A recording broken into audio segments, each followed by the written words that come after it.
नमस्कार, SBT news में आपका स्वागत है। मैं हूं आपके साथ दिव्यांशी गौड़। पेश है 11 दिसंबर सोमवार शाम 7:15 बजे राजस्थान की बड़ी खबरें।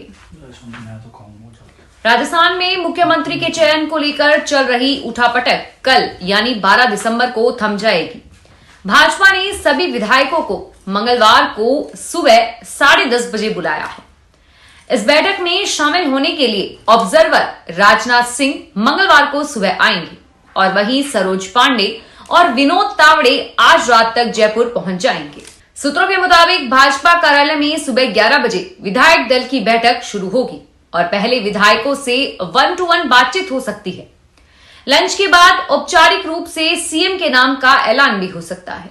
हालांकि राजस्थान में मुख्यमंत्री चयन को लेकर फॉर्मूला भी आज क्लियर हो जाएगा। आज शाम मध्य प्रदेश में विधायक दल की बैठक है। मध्य प्रदेश में सीएम का चेहरा सामने आने के बाद कुछ हद तक यह क्लियर हो जाएगा कि राजस्थान में सीएम का क्या फार्मूला होगा।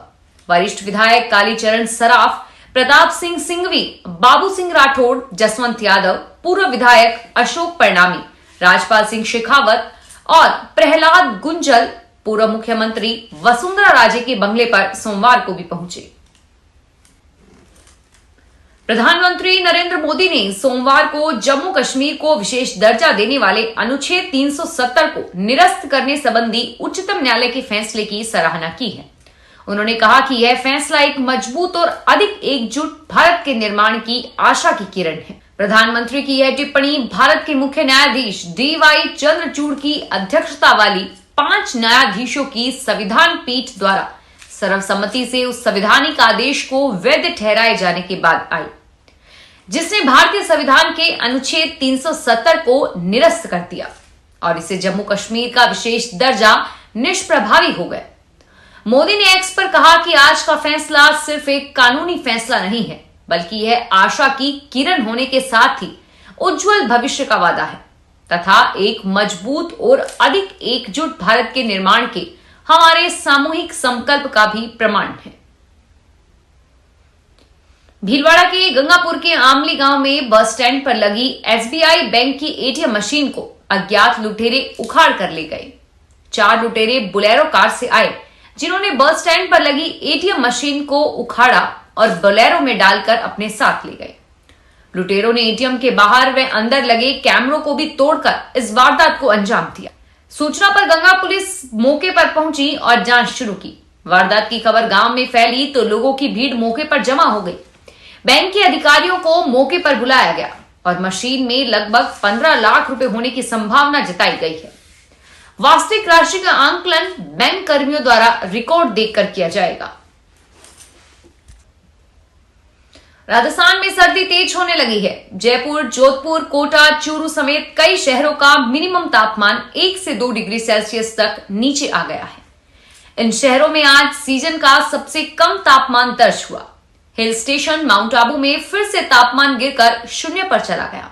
मौसम विशेषज्ञों का अनुमान है कि अगले कुछ दिनों तक सर्दी इसी तरह बनी रहेगी। माउंट आबू में इस महीने ये चौथी बार तापमान जमाव बिंदु या उससे नीचे आ गया है। तेज सर्दी के कारण यहां पर्यटकों की संख्या में भी इजाफा होने लगा है। उदयपुर के डबोक स्थित महाराणा प्रताप एयरपोर्ट पर हवाई यात्रियों की संख्या दिनों दिन बढ़ती जा रही है। अमूमन हर महीने की बात करें तो यहां एयर ट्रैफिक को लेकर आंकड़े बढ़ते ही हैं।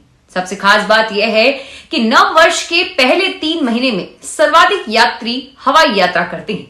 जनवरी से नवंबर तक के डेटा को देखें तो अब तक कुल 13,68,807 लोग डबोक एयरपोर्ट से हवाई यात्रा कर चुके हैं।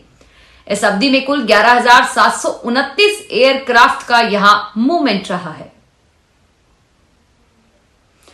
राजस्थान के अजमेर में विश्व हिंदू परिषद विहिप अयोध्या में राम मंदिर प्राण प्रतिष्ठा 22 जनवरी के आमंत्रण के निमित्त पीले चावल बांटे। यह कार्य विहिप के गृह संपर्क अभियान के तहत किया जाएगा।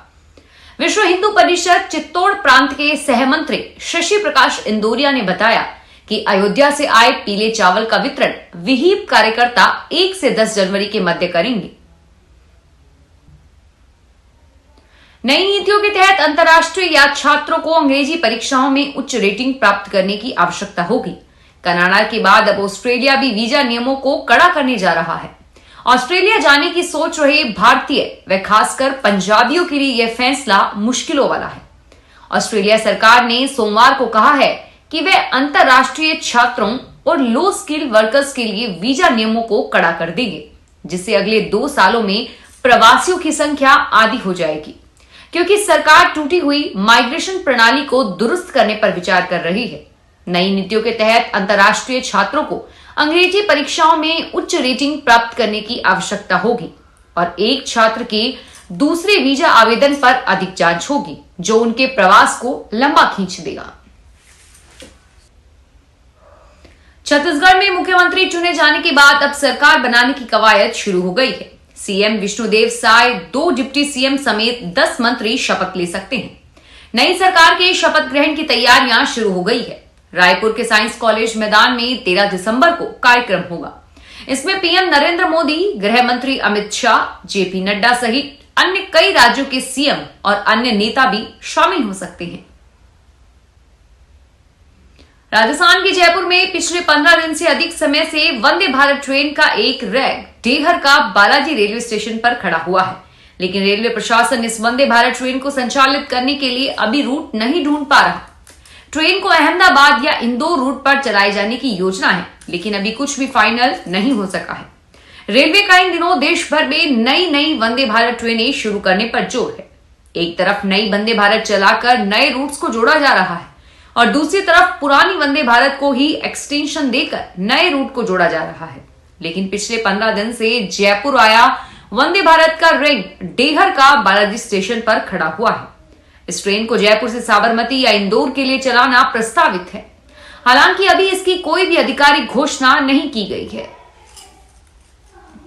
राजस्थान के राज्यपाल कलराज मिश्र ने समावेशी विकास, अंतिम छोर तक विकास की पहुंच, बुनियादी ढांचे को मजबूत करते हुए निवेश प्रोत्साहन और कौशल विकास के साथ पर्यावरण संरक्षण में युवा शक्ति की अधिकाधिक भागीदारी सुनिश्चित करने पर बल देते हुए कहा है कि आने वाले समय में भारत की वैश्विक भूमिका के लिए विभिन्न क्षेत्रों की प्राथमिकताएं तय कर उन पर अभी से कार्य प्रारंभ किया जाना चाहिए।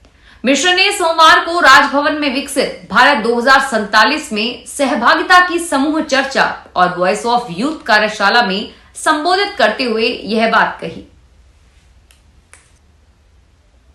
खाटू श्याम जी के प्रसिद्ध बाबा श्याम के दरबार में राजस्थान के पूर्व डीजीपी व राजस्थान सूचना आयुक्त एमएल लाठर ने बाबा श्याम के दरबार में पूजा अर्चना की और बाबा श्याम की चौखट पर शीश नवाकर देश एवं प्रदेश में खुशहाली की मंगल कामना की।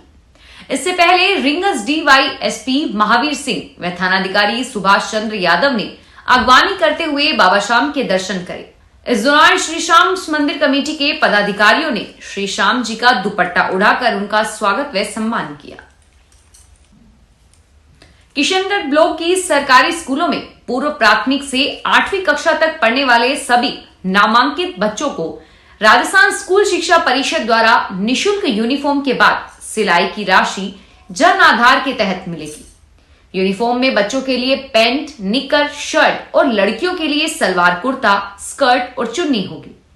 नीले और सलेटी रंग के इस यूनिफॉर्म की सिलाई के लिए प्रति ड्रेस 200 रुपए जन आधार के नाम पर हर बच्चे के बैंक खाते में जमा होंगे।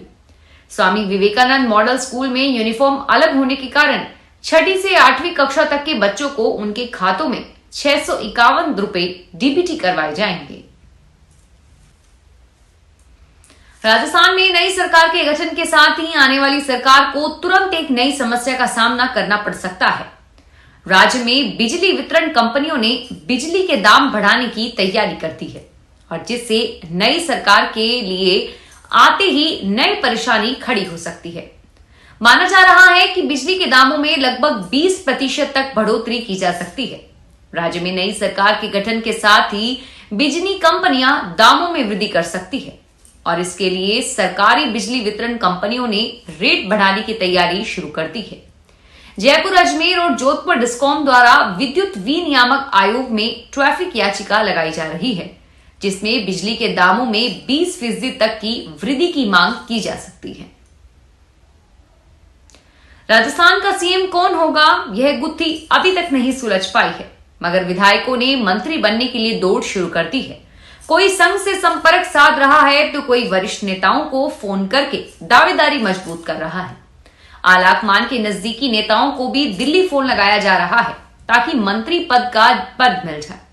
पार्टी सूत्रों के अनुसार सीएम के साथ कई मंत्रियों को भी शपथ दिलाई जाएगी और इसलिए सीएम के नाम के साथ ही नए मंत्रियों की भी सूची तैयार की जा रही है।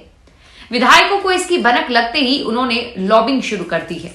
महिलाओं को भी मंत्रिमंडल में तवज्जो मिलने की पूरी संभावना है। ऐसे में अनीता बघेल, कल्पना सिंह, सिद्धि कुमारी, नोक्षम चौधरी इस रेस में शामिल हैं। इसके अलावा गजेंद्र सिंह खींवसर, पुष्पेंद्र सिंह राणावत, श्रीचंद्र कृपलानी, प्रताप सिंह सिंघवी, मदन लाल दिलावर, अजय सिंह किलक, जसवंत सिंह यादव सहित अन्य कई विधायकों की लॉटरी खुल सकती है। अलवर जिले के हजारों परिवारों में सदस्यों की संख्या बढ़ती जा रही है, लेकिन उन्हें खाने के लिए सरकारी भंडार से अनाज नहीं मिल पा रहा। इसका प्रमुख कारण यह है कि उनके नाम राशन कार्ड में नहीं जुड़ पा रहे हैं। कई साल से लोग चक्कर काट रहे हैं। उन्हें यही बताया जा रहा है कि केंद्र सरकार की ओर से संबंधित पोर्टल लोक है। जिले में 5.50 लाख राशन कार्ड धारक हैं। राष्ट्रीय खाद्य सुरक्षा मिशन के तहत भी उन्हें अनाज मिलता है, अन्य लाभ भी मिलता है, लेकिन यूनिट में नए लोगों के नाम नहीं जुड़ रहे हैं। शहर की बाहरी आबादी के अलावा देसुला, इंदिरा नगर, एएमआई के आसपास के इलाके के लिए लोग परेशान हैं। ग्रामीण इलाकों से भी यही समस्या सामने आ रही है।